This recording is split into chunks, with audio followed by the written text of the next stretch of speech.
తోటను చూపిస్తున్నాను. ఇది మా కరివేపాకు చెట్టు అండి. ఇంటి దగ్గర నుంచి చిన్న మొక్క తెచ్చేసి కుండీలోనే నాటేసామండి. ఇది వచ్చేసరికి ఏమో అలసంద చెట్టు అండి.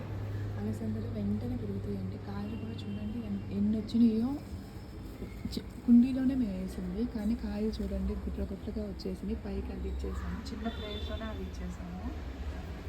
వీటి మనం జస్ట్ మసాలా కర్రీస్లో పులుసుల్లో వేసుకోవచ్చండి, కుర్మాలో.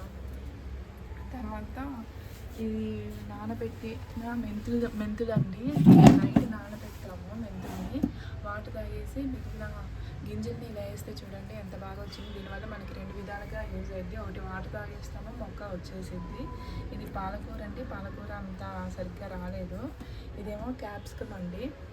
ఈ క్యాప్సికమ్ వచ్చేసరికి కూడా మేము బయట నుంచి కొనుక్కొని వచ్చామండి. ఆ కొనుక్కొచ్చిన వాటిని గింజలు తీసేసి ఎండబెట్టేసి ఇలా మొక్కగా వేసామండి. గింజలు వేస్తే మొక్క చూడండి ఎంత బాగా వచ్చినాయో.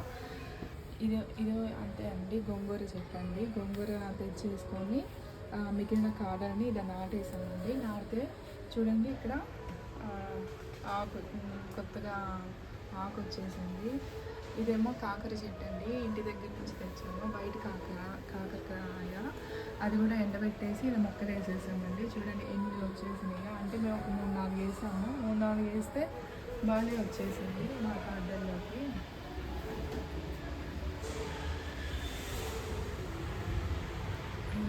అదే మొక్కలు పెంచలేకపోతున్నాం, మా గార్డెన్ కొంచెమే ఉంది అనుకుని ఫీల్ అవుతున్న వాళ్ళకి ఈ వీడియో యూజ్ అవుతుంది. మనం కుండీలోనే కాకర చెట్టు, క్యాప్సికము, ఇలా కొత్తిమీర, గోంగూర, కరివేపాకు ఇలా పెంచుకోవచ్చండి.